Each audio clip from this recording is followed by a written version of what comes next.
की सबसे पहली आयत जो मुस्तफ़ा करीम सल्लल्लाहु अलैहि वसल्लम पर वही के तौर पर नाजिल हुई। वैसे कुरान करीम को अगर आप पढ़ने के एतबार से देखेंगे तो वो सूरह फातिहा से शुरू होती है, लेकिन वही के तौर पर जो मेरे नबी पर आयत नाजिल हुई वो सबसे पहली आयत है इक़रा।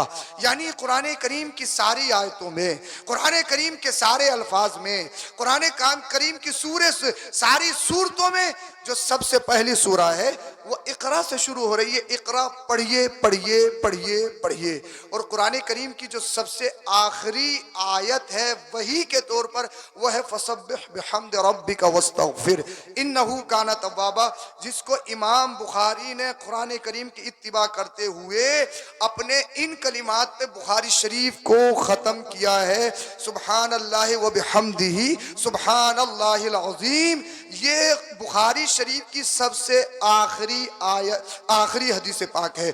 वो मेरा मकसद नहीं है बताना, जो आपको बताना चाहता हूँ, बताने का मकसद ये है, ये आपके मदरसे का सालाना जलसा है, ये आपके मदरसे का फाइनल रिजल्ट, जो पूरे साल आप खाना खिलाते हो। और खाना खिलाना ये कोई छोटी बात नहीं है, ये कोई छोटी बात नहीं है। मेरे नबी तो खुद सहाबा को मस्जिद नबवी शरीफ में खाना खिलाते थे। बोलिए जरा सुभान अल्लाह। और गालिबन इमाम तबरानी फरमाते हैं, अपनी किताब में इरशाद फरमाते हैं, मैं मस्जिद नबवी शरीफ में था, मुझे भूख लगी तो पता लगा मेरे सामने खाना पेश किया गया, तो खाना खिलाने वाला कोई और नहीं, वो आमीना का लाल मुहम्मदुर रसूलुल्लाह थे। तो मदरसे के बच्चों को खाना खिलाना ये बहुत बड़ी सादत की बात है, ये बहुत बड़े फजल की बात है। इसलिए कि बुखारी शरीफ की हदीस पाक है, पूछा गया अय्युल अमली अफदल, सबसे बेहतर और अफजल काम कौन सा है, तो मदीने वाले मुस्तफ़ा ने इरशाद फरमाया सबसे अफजल काम है इत्आमुत ताम, खाना खिलाना। और फिर खाना मदरसे के बच्चों को खिलाना। अच्छा समझ में आ रही है? आ रही तो बोल दो। ये अपना काम कर रहे हैं, करते रहेंगे। मेरी आवाज़ मुतासिर है, मैं बहुत ज़्यादा थका हुआ हूँ, मगर ऐसा नहीं है बस 5-6 मिनट कर लो, बाकी मैं अपने अंदाज में आ जाऊँगा। और अगर सुनाने पे आ जाएं तो तुम में से किसी की हिम्मत नहीं है कि फजर तक भी चले जाओ, इतना भी तजर्बा हो गया, फजर तक सुना सकते हैं और इंशाल्लाह फजर के बाद जमात के साथ नमाज भी पढ़वा सकते हैं।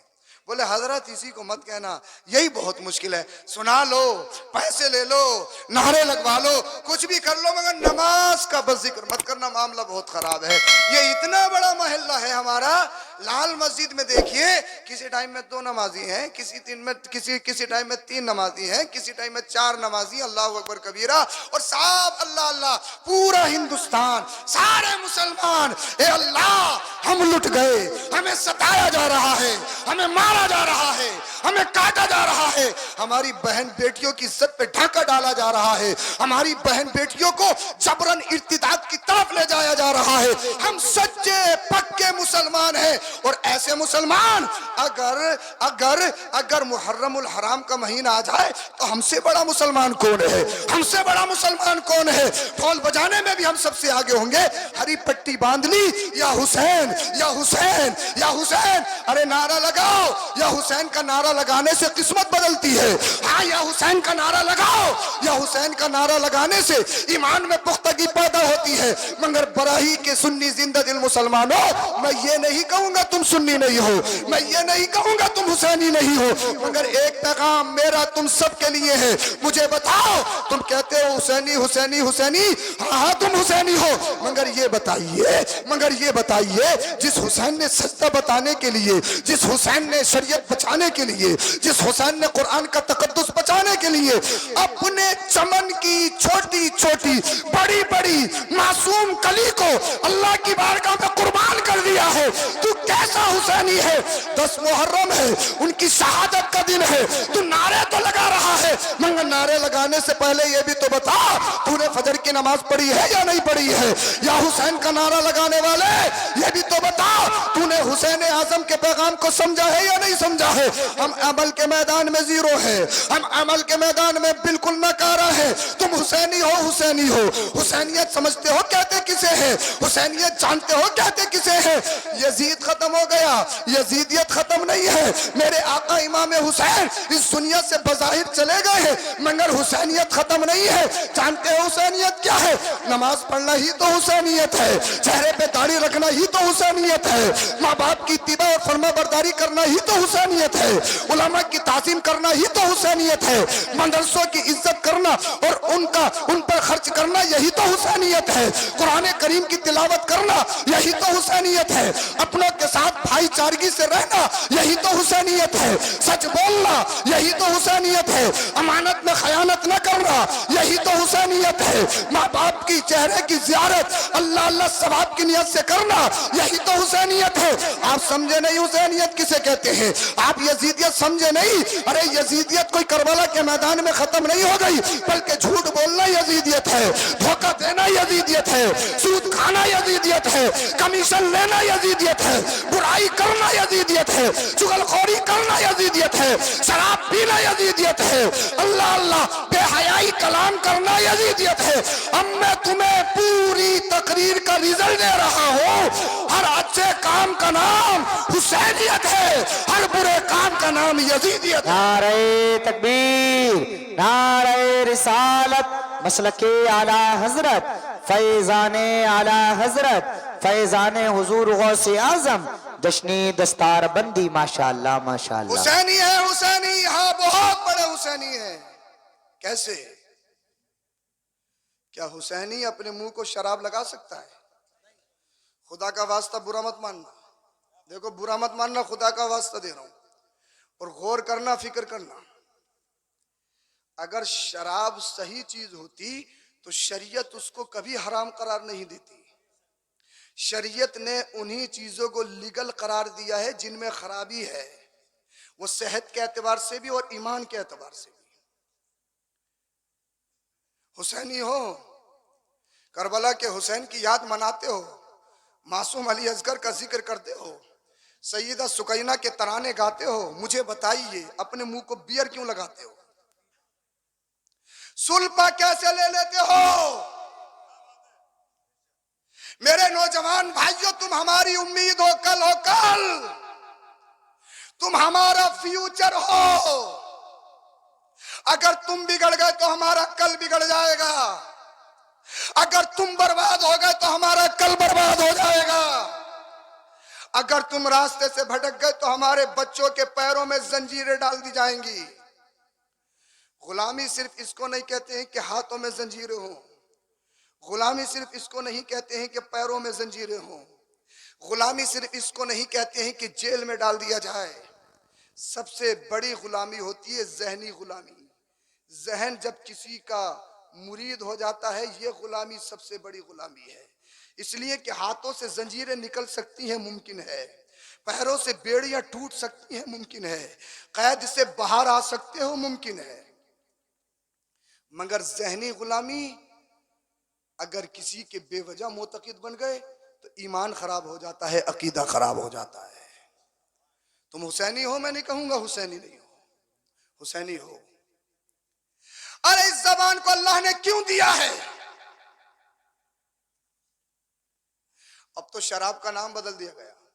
बोले हजरत शराब थोड़ी एनर्जी ड्रिंक है, जूस है, जूस। मुझे एक बात बताओ, पिग जानते हो? पिग, अरे खिंजीर का नाम सुना है? अगर खिंजीर का नाम बकरी रख दो तो जायज हो जाएगा? जायज हो जाएगा? अबे खिंजीर हराम है, हराम है, हराम है। चाहे बकरी कहो, चाहे बकरा कहो, चाहे कबूतर कहो, चाहे कबूतरी कहो, ऐसे ही शराब हराम है। चाहे बियर कहो, चाहे जूस कहो, चाहे एनर्जी ड्रिंक कहो। और आला हजरत फतावे रज़विया में इरशाद फरमाते हैं, शराब बनाने वाला, शराब पिलाने वाला, शराब गिलास में लौटने वाला, शराब ढोने वाला, शराब बेचने वाला, शराब पे मुआवनत करने वाला, शराब पीने वाला, तकरीबन आला हजरत ने 12 या 10 लोग गिनाए हैं। वो सब शराबी के हुक्म में है। अब मुझे बताओ, मैं तुमसे कहना चाहता हूँ, तुम गंदी शराब को अपनी जबान से लगाते हो। ये जबान कितनी मुकद्दस जबान है, ये लब कितने मुकद्दस लब है। अल्लाह ने तुम्हें होठ दिए हैं तो जानते हो क्यों दिए हैं? कुरान कहता है अलम नजअल लहू ऐनैन व लिसानन व शफतैन व हदैनाहु नजदैन। इंसान अपने आप पे गुरूर और तकब्बुर करने वाले, अपने आप पे घमंड करने वाले, साहब मेरी ड्रेसिंग देखिए, मेरा लिबास देखिए, राडो की घड़ी बांधता हूँ, लेदर का शूज पहनता हूँ, रामन का या ब्लैकबेरी का सूट पहनता हूँ, मेरा रहन सहन तो देखिए। आपकी हैसियत, आपका स्टेटस क्या है? आप जितना उठाते हो, जितना कमाते हो, मैं तो एक दिन में उठा देता हूँ। मगर कुरान कह रहा है इंसान अपने बालों में झटके मारने वाले, इधर की साइड खाली है, उधर की साइड खाली है। कोई अपने वालों पे कुत्ता बनवा रहा है, कोई बिल्ली बनवा रहा है, कोई शेर चीता बनवा रहा है। और अगर टी शर्ट भी देखो तो किसी टी शर्ट पे भेड़िया नजर आ रहा है, किसी पे शेर नजर आ रहा है। अल्लाह अल्लाह, यानी हम किधर जा रहे हैं, कौन से रास्ते पे जा रहे हैं? मगर कुरान कहता है इंसान अपने जिस्म पे तकब्बुर करने वाले, अपने आप पर घमंड करने वाले, अपनी आंखों को कहता है मेरी आंखें तो देखिए कितनी बड़ी है, मेरी पलकें तो देखिए लावनी है, मेरी कितनी कितनी खूबसूरत आंखें हैं, मेरी बड़ी बड़ी आंखें हैं। मगर कुरान कहता है ये आंखों पे तकब्बुर करने वाले, ये तो बता कि आंखें दी किसने है? अरे बोल दो, आंखें देने वाला है कौन? अरे कौन है? अल्लाह है। और अल्लाह की खलकत में, तखलीक में एक बार कमी आ जाए तो दुनिया मिलके भी ठीक नहीं कर सकती। कर सकता है? कोई नहीं कर सकता, किसी की हिम्मत नहीं है। दुनिया डॉक्टरी चाहे कितनी आगे बढ़ गई, और मौजूदा दौर में हिंदुस्तान की डॉक्टरी सबसे आगे है। पूरी दुनिया में सबसे बेस्ट डॉक्टरी हिंदुस्तान की है, इसलिए कि ये प्रैक्टिकल करवाते हैं तो ओरिजिनल बॉडी पे करवाते हैं।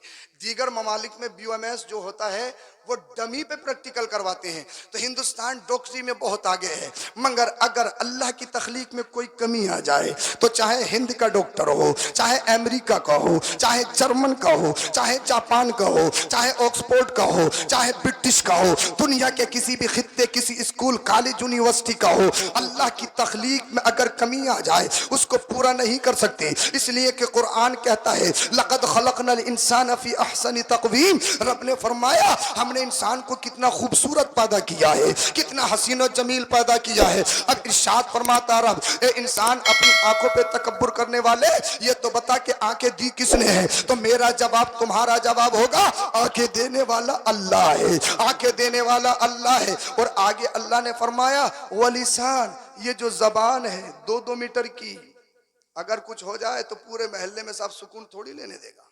गाली में सबसे आगे, बोलने में सबसे आगे। मेरा रब फरमाता ये बता जबान देने वाला है कौन? अल्लाह जबान देने वाला है। वह शफतैन, ये जो होठ हैं गुलाब की पत्ती जैसे, अगर किसी के मोटे हो तब भी गुलाब की पत्ती जैसे है। ये जो होठ हैं, अगर होठ ना हो, तसव्वुर करो इंसान के, अगर होठ ना हो तो इंसान कैसा लगेगा? इमेजिन करो जरा, इंसान लगेगा। सारे ऐब जाहिर हो जाएंगे। किसी का एक दांत दिल्ली को भाग रहा है, दूसरा लखनऊ को भाग रहा है, तीसरा संभल को है, चौथा मुरादाबाद को है। ये दांतों के जितने भी ऐब हैं उसको छुपाए हुए हैं होठ। मगर मुझे बताइए ये होठ देने वाला है कौन? मैं कह रहा हूं आप हुसैनी हो, हुसैनियो ये बताओ शराब को अपनी जबान से लगा कैसे लेते हो? बच्चा अपनी माँ के पेट में 9 महीना रहता है, कम से कम 6 महीना, ज्यादा से ज्यादा 2 साल जीवित रह सकता है माँ के शिकम में बच्चा। 6 महीने में अगर किसी बच्चे की पैदाइश हुई है तो सहीउन नसब उस बच्चे को माना जाएगा, उसके बाप को असली माना जाएगा। हमल प्रेगनेंसी की जो अकल्ले मुद्दत है वो 6 माह है, और ज्यादा से ज्यादा 2 साल तक बच्चा माँ के शिकम में जिंदा रह सकता है। और बहुत सारे बच्चे दुनिया में आए भी हैं कि जिनके दांत जम चुके थे, बाद में उनकी पैदाइश हुई है, तारीख में उनका जिक्र है। मगर मेरा मौजू वो नहीं। अब मैं आपसे एक बात कहना चाहता हूँ, 9 महीना बच्चा माँ के पेट में रहता है, बच्चे की नशो नुमा होती है, बच्चे की परवरिश होती है, तो बच्चा खाता क्या है, बच्चे की ग़िज़ा क्या होती है? तो वो ब्लड, वो खून जो एक औरत को मंथली आरिद होता है, वो ब्लड बच्चे की ग़िज़ा बनता है। इंसान अपने आप में गुरूर और तकब्बुर करने वाले चाहे कितना ही बड़ा लामा फहामा मुफ्ती वक्त बन जाए, चाहे आसमान की बुलंदी पे पहुंच जाए, एक बार गौर भी तो कर ले किस चीज से तेरी पैदाइश है, सारा नशा चकनाचूर हो जाएगा। ये मैं नहीं कह रहा हूं, ये कुरान तुम्हें याद दिलवा रहा है, अल्लाह तुम्हें याद दिलवा रहा है।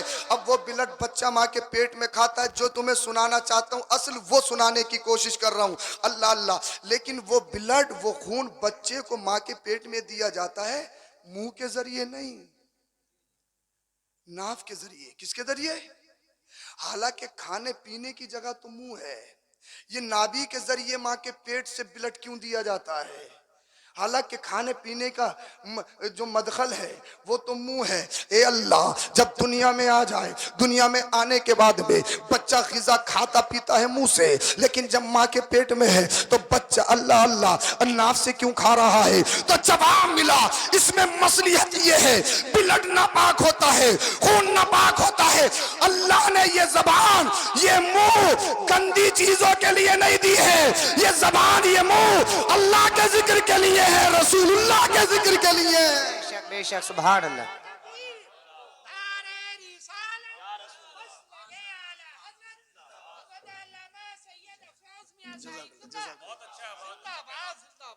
मुझे बताइए, जब तुम्हारे रब ने प्रेगनेंसी के दिनों में, हालत हमल में, बंद कोठरी में, जब तुम्हारे रब ने तुम्हारी माँ के पेट में तुम्हारी हिफाजत की है, तुम्हारे होठों को गंदा नहीं होने दिया, तुम्हारी जबान को गंदा नहीं होने दिया, तुम्हारे मुंह को गंदा नहीं होने दिया। ए सुन्नी हुसैनी मुसलमानों, जब तू दुनिया में आ गया है, जैसा चाहे खा भी सकता है, जैसा चाहे पी भी सकता है, तू अपने आप पे कंट्रोल भी कर सकता है, मगर मुझे जब बता, जब दुनिया में आ गया है, अल्लाह अल्लाह, अल्लाह ने तेरी माँ के पेट में तेरी जबान की प्रोटेक्शन की है, तेरे होठ की प्रोटेक्शन की है, तेरे हालत की प्रोटेक्शन की है। जब दुनिया में आ गया है हुसैनी, मेरे नौजवान भाई बता, फिर अपनी जबान से शराब को कैसे लगाता है, बियर को कैसे लगाता है, अल्लाह अल्लाह नशा क्यों करता है? अरे दुनिया वालों को बताओ, हम तुम्हारे गुलाम नहीं, हम तो करबला के हुसैन के गुलाम है। जब गुलाम हुसैन तुम सच्चे पक्के बन जाओगे, और जानते हो कैसे बनोगे? सिर्फ नारे से नहीं बनोगे, सिर्फ 10 मुहर्रम से नहीं बनोगे, सिर्फ हरी पट्टी लगाने से नहीं बनोगे। मेरे हुसैन की जिंदगी तो पढ़ो, मुस्तफा के घर वालों का फ्यूचर, मुस्तफा के घर वालों का नेचर, उनका किरदार, उनकी जिंदगी तो पढ़ो, तुम्हें पता लग जाएगा हुसैन कैसे बनते हैं। आज तुम कह रहे हो हमारे हालात खराब हैं, हम परेशान हैं, हम मजबूर हैं, हमें दबाया जा रहा है, हमें मारा जा रहा है।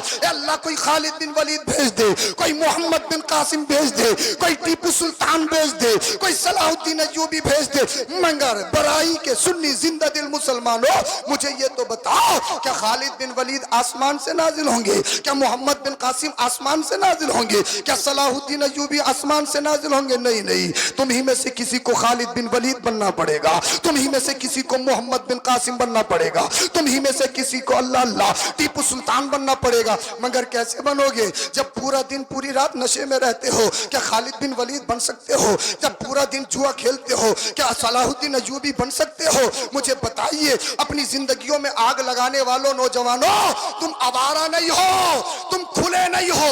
वो और है जिनके पास जीने का कोई निसाब नहीं है, वो और है जिन्हें मालूम नहीं कि पेशाब करना कैसे है, वो और है जिन्हें मालूम नहीं कि खाना कैसे है, वो और है जिन्हें मालूम नहीं पीना कैसे है, वो और है जब उनके माँ बाप बूढ़े हो जाते, एजिड हो जाते हैं, वो आश्रम में छोड़ के आते हैं। तुम उनमें से नहीं हो, इसलिए तुम्हारे पास जीने के लिए अल्लाह की किताब कुरान है, तुम्हारे पास जीने के लिए मेरे मुस्तफा की हदीस है, मेरे मुस्तफा का दर्स है। तुम आवारा नहीं हो, तुम मुसलमान हो, तुम इनके गुलाम नहीं, तुम तो आमिना के लाल के गुलाम हो। नारे तकबीर, नारे रिसालत, मसलके आला हजरत, फैजाने आला हजरत, जश्ने दस्तारबंदी, फैजाने इल्मे दीने मुस्तफा। अगर हिंदुस्तान में बाइज्जत शहरी रहना चाहते हो, तकरीर खत्म कर रहा हूं मैं, अगर बाइज्जत शहरी रहना चाहते हो तो अपने बच्चों के हाथों में ईंट गारा मत दो, अपने बच्चों के हाथों में कलम दो। अरे बोल दो जरा सुभान अल्लाह। तुमने अपनी जिंदगी बर्बाद कर ली, खुदा का वास्ता अपने बच्चों की जिंदगियों में आग मत लगाओ। बहुत अच्छा। हाँ, ये हकीकत है कि पढ़ाई बहुत महंगी है, मगर मैं तुमसे कह रहा हूं हाथ जोड़ के, मत खाओ गोश्त, मत खाओ बिरयानी, चटनी से खा लो, आलू से खा लो, दाल से खा लो, मगर बच्चों को जरूर पढ़ा लो। इसलिए अगर तुम्हारी नस्ल में एक भी पढ़ गया तो नस्लों से गरीबी खत्म हो जाएगी। पूरी दुनिया देखिए, पूरी दुनिया, और उस पर गौर करिए कि दुनिया या मुल्क जो ताकतवर बनता है वो किस बुनियाद पर बनता है। इजराइल एक छोटा सा मुल्क है और खुफिया एजेंसी में वो सबसे बड़ा माना जाता था, मगर वो तो फलस्तीन ने छक्के छुड़ा दिए। बोल दो, अरे बोल दो, बोलो जरा सुभान अल्लाह। अमेरिका छोटा सा मुल्क है, तुम्हारे मुल्क से बड़ा नहीं है, तुम्हारे मुल्क से बड़ा है, सुपर पावर है। क्यों? तादाद के एतबार से। क्वांटिटी तो तुम्हारे यहाँ ज्यादा है, और इतनी क्वांटिटी के पैर रखने की जगह नहीं। बस में जाओ तो खड़े हो, ट्रेन में जाओ तो जगह नहीं, अस्पताल में जाओ तो जगह नहीं, फ्लाइट में जाओ तो जगह नहीं, कहीं जगह ही नहीं है। तादाद तो तुम्हारी ज्यादा है, मगर वो सुपर पावर कैसे है? हर जगह हर चीज पे made in Japan, made in Japan. छोटी सी छोटी चीज बता रहा हूँ, सुई धागा ले लो तो मेड इन जापान, कप ले लो तो मेड इन जापान, प्याला लो तो मेड इन जापान, मोबाइल लो तो मेड इन जापान, आप टॉर्च लो तो मेड इन जापान, प्रेस लो तो made in Japan, made in Japan, made in Japan. India में मेड इन जापान, सऊदिया में मेड इन जापान, कतर में made in Japan, Dubai में made in Japan, मसूर में made in Japan. ये पूरी दुनिया में made in Japan, made in Japan, made in Japan है क्या? जापान का प्रोडक्ट पूरी दुनिया में क्यों पाया जा रहा है? तो पता लगा उसका वाहिद रीजन तालीम और यूनिवर्सिटी है। अरे बोल दो जरा सुभान अल्लाह। इसलिए अपने बच्चों के हाथों में कलम दो, इनको पढ़ाओ, पढ़ाओ लिखाओ। माशाल्लाह हमारी बस्ती में बच्चों की तादाद बहुत है, अल्लाह का शुक्र है। जिस गली में गुजर जाओ तो मेला ही मेला है हर वक्त। रात के 12 बजे भी आके देखते हैं तब भी मेला ही मेला है, कोई कमी थोड़ी है। मगर बच्चे गलियों में जब ही मिलेंगे जब बेरोजगारी होगी। बुरा मत मानना, देखो बुरा मत मानना, खुदा के वास्ते जिंदगियों में इनकलाब लाओ। रोना आता है मस्जिद को देख के, दो नमाजी इतना बड़ा मोहल्ला। अरे जिंदगी का कुछ पता है मुझे बताइए। अरे शुगर की कोई उम्र नहीं है, कैंसर की कोई उम्र नहीं है। पैदाशुदा बच्चों को कैंसर हो रहा है। दिल्ली में अभी तकरीबन 1 माह या 18 दिन एडमिट रहकर पैदाशुदा बच्चा एडमिट हुआ, दिल्ली में इंतकाल हो गया। जब रिपोर्ट आई तो पता लगा कि ब्लड कैंसर था। क्या खाया उसने, क्या पिया? पैदाशुदा बच्चा ब्लड कैंसर। 4-4 साल के बच्चों को अटैक, कितना रिफाइंड खा लिया होगा उन्होंने।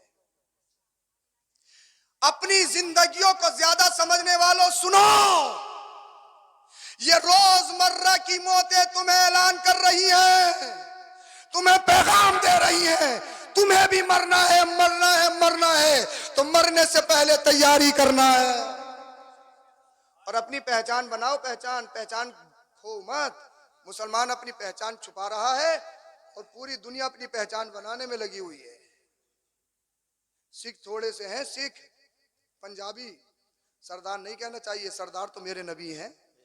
अरे बोल दो जरा सुभान अल्लाह। सरदार तो मेरे नबी हैं। पंजाबी सिख थोड़े से हैं, अलग पहचान है।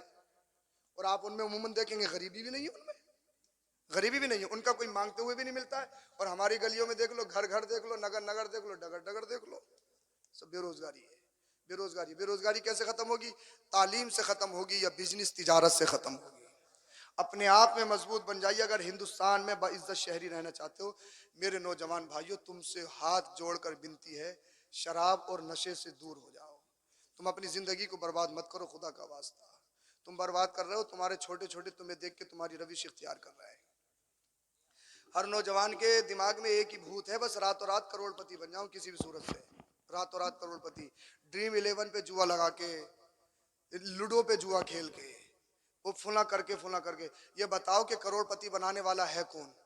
अरे कौन बनाता है करोड़पति? अल्लाह बनाता है। जब अल्लाह बनाता है, एक ऐलान करो, ऐलान ये, अगर मैं एक बात आपसे कह रहा हूं, अगर आपकी बराही का रिक्शा चलाने वाला मजदूर भी हो मगर उसके सीने में ईमान हो, क्या हो? उसे अमेरिका बुलाए और अमेरिका ये कहे कि तुझे हम अपने मुल्क का राष्ट्रपति बना दिया जाएगा, सिर्फ एक काम करना है, इन बुतों के आगे अपना माथा टेक दे, इनको खुदा मान ले। अपनी ईमानदारी से बताओ, जिसके सीने में ईमान होगा क्या गैरुल्लाह को कभी सजदा कर सकता है? सजदा कर सकता है? एक रिक्शा चलाने वाला ललकार कर कहेगा, एक अमेरिका क्या, अगर पूरी दुनिया को मेरे कदमों में लाकर डाल दिया जाए, पैर की नोक पर उड़ाकर फेंक दूंगा। इसलिए अगर दुनियादार के हाथों बिका होता, अपना ईमान बेच देता।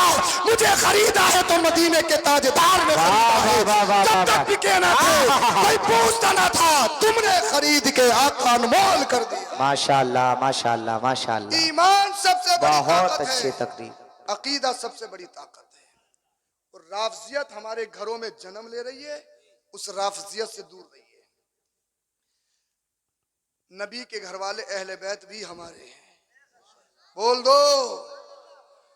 और मुस्तफा के सहाबा जिन्हें सितारों से तशबीह दी गई, वो भी हमारे हैं। हमारे हाथों में दोनों दामन है। वो बदनसीब है किसी के हाथ में सिर्फ कहने को अहले बैत का दामन है, किसी के हाथ में सिर्फ कहने को सहाबा का दामन है। अल्लाह का करम है, सिर्फ कहने वाले नहीं हैं। हम नबी के घर वालों के भी गुलाम हैं और मुस्तफ़ा के सहाबा के भी गुलाम हैं। बेशक बेशक। हर सिहाबी नबी जन्नती है। सहाबा और अहले बैत अतहार का आपस में बड़ा गहरा कनेक्शन, बड़ा गहरा ताल्लुक रहा है। एक बात याद रख लो, जिससे नबी के नवासे इमाम हसन ने सुलह की हो, हम उससे अदावत नहीं कर सकते। और जिससे करबला के मैदान में आका हुसैन ने सुलह नहीं की है, हम उससे कभी सुलह नहीं कर सकते। हमारा